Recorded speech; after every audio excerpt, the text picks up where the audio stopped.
आप सभी का हमारे YouTube चैनल स्टडी सेगमेंट में स्वागत है। तो आज हम आपको बताएंगे, देखिए पढ़ाई के साथ साथ कुछ जीवन शैली भी सीखना जरूरी होता है। तो आपको बताएंगे कि नशा क्या होता है। अब आप लोग सोच रहे होंगे कि नशा का मतलब जो पीकर घुलट जाए वो नशा होता है, तो ऐसा कोई बात नहीं है। अपने अकॉर्डिंग के अनुसार, अपने दिमाग के अनुसार सोचिएगा। जरूरी नहीं कि नशा जो पी ले घुलट जाए वही नशा होता है।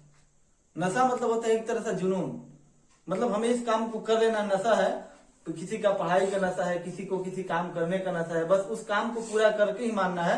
जब तक काम पूरा ना हो जाए तब तक करते रहना, ये नशा होता है, ये जुनून होता है। किसी का पढ़ाई का नशा है, किसी का किसी जाम का नशा है, किसी का सबका अलग अलग नशा होता है। अब ऐसा नहीं कि वो नशा कर लिया जिसका मतलब कि वो बुरा व्यक्ति, ऐसा नहीं है। सबका नशा का क्वालिटी अलग है, सबको अपने अपने नशे में रहता है, लेकिन उसका नशा अलग होता है। इस पे कुछ 4 लाइनें सुनिएगा। पूरी कविता तो नहीं सुनाऊंगा, लेकिन कुछ लाइन सुनिएगा। नशा पुड़िया का नहीं कुछ और का भी होता है, नशा पुड़िया का नहीं कुछ और का भी होता है, जो कुछ भी मिल जाए वही कम चलाऊ होता है, जो कुछ भी मिल जाए वही कम चलाऊ होता है। ये जरूरी नहीं कि नशा ड्रग्स से ही होता है, ये जरूरी नहीं कि नशा ड्रग्स से ही होता है, आंखों के जाम से भी नशा खूब होता है, आंखों के जाम से भी नशा खूब होता है। तो पढ़ेंगे अब पढ़ेंगे ज्यामिति। यहाँ से आपका ज्यामिति स्टार्ट होता है, थोड़ा सा लेवल इंक्रीज होगा, मतलब बढ़ेगा लेवल। तो अब आपको क्वेश्चन हम पढ़ाएंगे 10 ही क्वेश्चन, और इसके बाद पढ़ेंगे साइंस का कुछ 5 क्वेश्चन देखेंगे ऑब्जेक्टिव, उसमें भी साइंस का भी आज से स्टार्ट करेंगे। करें एक बिंदु से गुजरने वाली रेखाओं की संख्या कितनी है। तो यहाँ मान लीजिए कि एगो बिंदु है, रेखा गुजारना है, तो ऐसे गुजार दिए, ऐसे गुजार दिए, ऐसे ऐसे। कितना बिंदु कितना रेखा खींच सकते हैं, गिनती है? नहीं गिन सकते हैं। इसका मतलब कि इन्फिनिटिव, इसको इन्फिनिटिव कहते हैं। इसको लिखिएगा तो कहेगा इन्फिनिटिव। इसका मतलब हिंदी होता है अनंत। अनंत मतलब निश्चित नहीं है कितना। अब देखिए 2 भिन्न बिंदु से होकर गुजरने वाली रेखा, तो 2 को बिंदु अलग अलग खींच दिए हैं, ऐसे गुजरने वाली रेखा कोई वो है। अब दूसरा खींचेगा तो दोनों बिंदु से नहीं खींचेगा, मतलब कि एक ही खींच सकते हैं, मतलब ऑप्शन नंबर ए हो गया। अगला क्वेश्चन, 2 भिन्न रेखाओं में 2 भिन्न रेखा खींच दीजिए। ऐसे आप खींच सकते हैं 2 रेखा। रेखा का मतलब होता है कि दोनों बड़े हो। आप ऐसे भी खींच सकते हैं 2 रेखा अलग अलग रेखा। तो 2 भिन्न रेखाओं में उभयनिष्ठ बिंदु, उभयनिष्ठ का मतलब दोनों में, उभयनिष्ठ मतलब दोनों में उपलब्ध होते बिंदु, दोनों रेखा में बिंदु उपलब्ध हो, तो कितना हो सकता है? तो मैक्सिमम एक ना होगा। और कोई ऐसी बिंदु है जिसे आप खींच सकते हैं दोनों में उभयनिष्ठ एक से ज्यादा नहीं हो सकता है, तो इसमें क्या होगा? 1 होगा। पूर्ण अपने भाग से बराबर है कि बड़ा है कि छोटा है। तो पूरा जो होता है आपका एक भाग पूरा हो गया। अब पूर्ण जो होता है अपने भाग, जैसे देखिए सिंपल बात है, ये मार्कर हमारा पूरा है, इसका भाग मतलब क्या होता है? इसमें से ये निकालिए। अब ये बताइए, ये जो है ये पूरे मार्कर से बड़ा है कि छोटा है? तो हमें यकीन है कि आपको समझ में आ रहा होगा, हई जो है इससे छोटे होगा, हई हो जो है पूरा हई मार्कर है ना, तो पूरा मार्कर हो गया। इसका आध कर है कि पूर्ण जो होता है अपने भाग, अपने मतलब इसका भाग कर दिए, तो अपना भाग कर दिए, कम कर दिए, तो इतना तो कम ना हो गया। इसका मतलब क्या है कि पूर्ण जो होता है अपने भाग से छोटा होता है। ध्यान दीजिएगा क्वेश्चन को, क्या कर रहा है? कर रहा है कि पूर्ण अपने भाग से। तब मान लीजिए मार्कर इतना लंबा है, ये पूरा है, इसको क्या किए? 2 भाग कर दिए, तो हई भाग जो है ये पहले से बड़ा है कि छोटा है? सोचिए, तो पहले है ना बड़कन था, अब हत हो गया तो छोटा हो गया ना। अच्छा हई लीजिए, तो कौन क्या हो गया? छोटा हो गया। तो इसका मतलब क्या है? पूर्ण जो है अपने भाग से, पूर्ण जो होता है पूर्ण हई हो गया, अपने भाग हई हुआ, इसका है बड़ा है। तो पूर्ण जो होता है अपने भाग से बड़ा होता है। अगला क्वेश्चन, एक पृष्ठ में कितने हैं? एक पृष्ठ में क्या होता है? तो एक पृष्ठ सतह दिया है, सतह दिया है, तो क्या होता है? सिर्फ लंबाई की चौड़ाई की, लंबाई चौड़ाई की सतह होता है। तो सतह में क्या होता है? लंबाई चौड़ाई दोनों होता है। मोटाई, सतह का मतलब होता है ये सतह, तो इसमें क्या है? लंबा है चौड़ा है, मोटाई थोड़े होता है। जहां भी है वो सतह हो गया। तो सतह का मतलब जिसपे कोई वस्तु रखते हैं वो सतह हो गया, तो ये लंबाई होगा कुछ चौड़ाई होगा, यानी क्या होगा? लंबाई और चौड़ाई दोनों होगा। एक बिंदु को केंद्र मानकर खींचा जाने वाले वृत्त की संख्या, ये वो बिंदु है, इसको केंद्र मानिए, तो कितना वृत्त खींच सकते हैं? समझिए, एक बिंदु को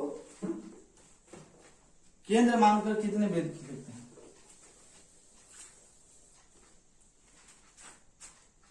एक बिंदु को केंद्र मानकर खींचे जाने वाले वृत्त की संख्या। इस बिंदु को केंद्र मान लिए, अब यहां से वृत्त खींचिए तो ऐसे खींचिए, ऐसे आप खींच सकते हैं।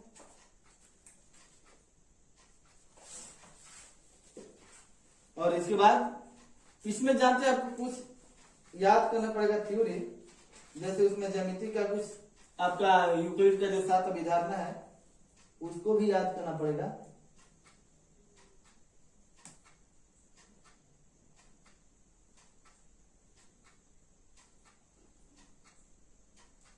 जो 7 अभिधारणा है वो अभिकृत है, उसको याद करना पड़ेगा।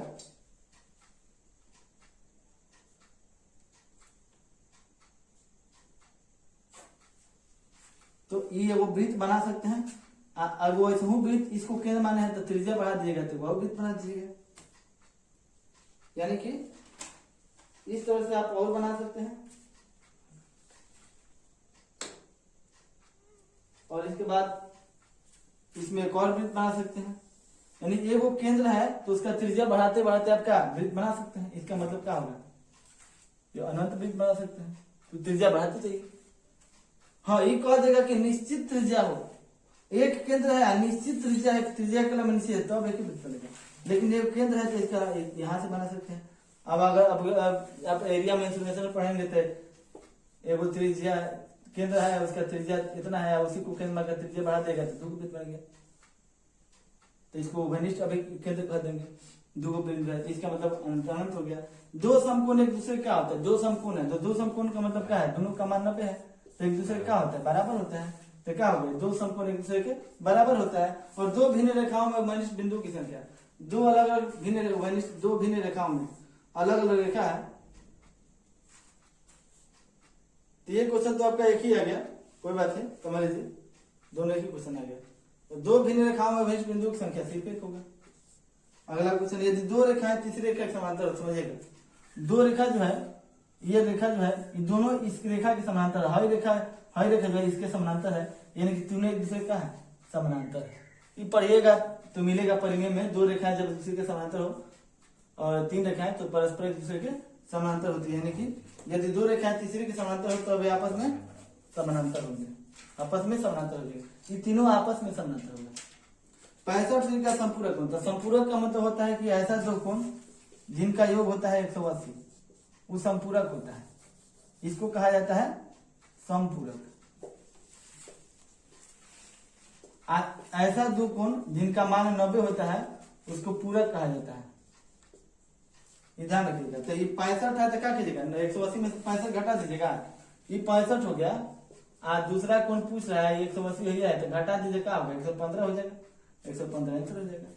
अब कुछ क्या साइंस के क्वेश्चन देखेंगे, इसको आप नोट कीजिएगा, क्योंकि नोट नहीं कीजिएगा ना तो इतना ब्रिलियंट नहीं है, एकदम लिख के याद कर लीजिएगा। देखिए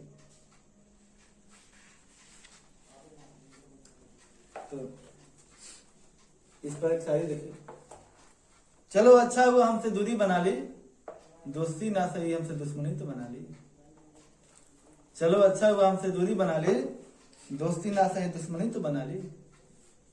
पहले तो हम सिर्फ तुम्हारे दिल में ही रहते थे, पहले तो हम सिर्फ तुम्हारे दिल में ही रहते थे, अब हमने तो तुम्हारे दिमाग में भी जगह बना ली।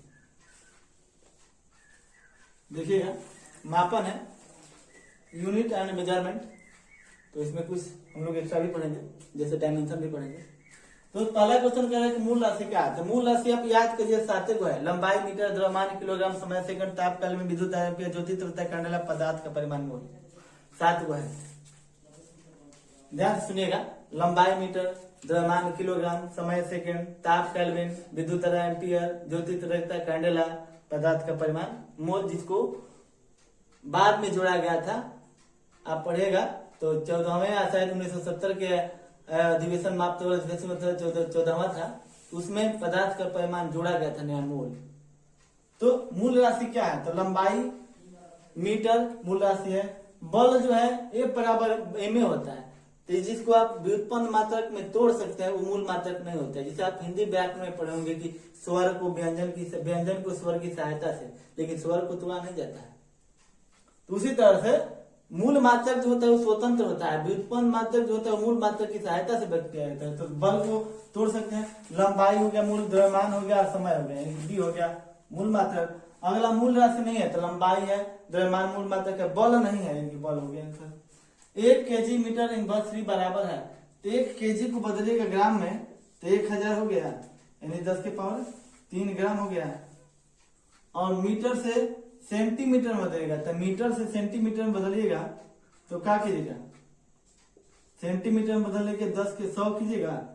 इनवर्स 3 है इसका मतलब कि 6 होगा, और 3 है 10 मीटर क्यू है, तो मीटर क्यू है ये हो गया, और 1 मीटर है तो 100 सेंटीमीटर, यानी कि आपका आंसर हो जाएगा, ये दिया है तो ये तो हो गया 10 के पावर 3 केजी से ग्राम में तो बदलिएगा तो आई हो गया, इनवर्स में हो गया, मीटर क्यू है तो ये मीटर इनवर्स 3 हो गया। यानी कि इसका मतलब ये हो गया कि आपका आंसर अब 3 मीटर क्यू है तो क्या हो गया, 10 के पावर -6 हो गया मीटर क्यू, यानी कि हो जाएगा 10 के पावर 6 है, 3 कट गया तो 10 के पावर -3 और ग्राम सेंटीमीटर क्यूब ये हो जाएगा। ये 3 है, ये 6 हो गया, ये 3 हो गया, तो 3 घट गया, यानी कि ग्राम 1 ग्राम सेंटीमीटर 10 के पावर 3 क्यू हो गया। तो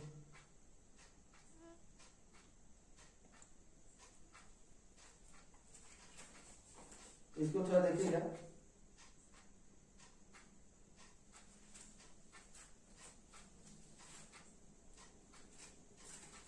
ऑप्शन में कहें तो 10 के पावर -3 हो जाएगा, 10 के पावर 6 है, 3 में घटाएगा तो क्या होगा 10 के power -3 gram centimetre cube inverse, तो ये हो जाएगा ऑप्शन, यहाँ हो जाएगा। देखिए कैसे होगा समझिएगा, पहले तो है 1 kg, तो 1 kg को आप बदल सकते हैं 1000 ग्राम, तो 1 ग्राम हो गया, और मीटर क्यू है तो मीटर को 100 सेंटीमीटर में क्यू की जगह तो क्या होगा 10 के पावर 3 ग्राम हो गया, और 10 के पावर क्या होगा -6 मीटर क्यू है, क्योंकि मीटर इनवर्स 3 है ना, तो मीटर क्यू हो जाएगा, तो क्यू है इनवर्स में है तो इनवर्स में हो गया 6, और 6 में से 3 क्या कीजिएगा घटा दीजिएगा, दोनों 10 के पावर क्या हो जाएगा 6 माइनस हो जाएगा, तो 10 के पावर -3 ग्राम सेंटीमीटर क्यूब, तो ये हो गया आपका। अब किसी वस्तु का ताप 100 डिग्री पर, तो केल्विन बदलने के लिए जानते हैं क्या कहता है, डिग्री सेल्सियस प्लस 273 बराबर केल्विन हो जाएगा, तो 100 में 273 जो है तो 373 हो गया। नैनोमीटर का मतलब क्या होता है, तो नैनोमीटर के याद कीजिए deci centi milli micro nano pico femto atto, ऐसी होती है deci centi milli micro nano pico femto atto. एगो होता है deka hecto kilo mega giga tera penta exa, deka hecto kilo mega giga tera penta exa. तो नैनो का मतलब होता है 10 के पावर -9, इसको सेंटीमीटर में बदलना है तो क्या कीजिएगा गुना 10 के पावर 2 से कर दीजिएगा, तो क्या हो जाएगा ये सेंटीमीटर हो गया, नैनो सेंटीमीटर, नैनोमीटर को सेंटीमीटर बदलेंगे तो 2 से गुना करेंगे 10 के पावर क्या होगा -7 आएगा, तब सही हो जाएगा। इसको याद लिखवा देंगे अगले वीडियो में कि deci centi milli micro nano pico femto deka hecto kilo mega giga tera penta exa, ऐसे याद कर लीजिएगा। तो आज का हमारा क्लास इतना रहेगा, फिर आपसे मिलेंगे अगले क्लास में अगले वीडियो में, तब तक धन्यवाद।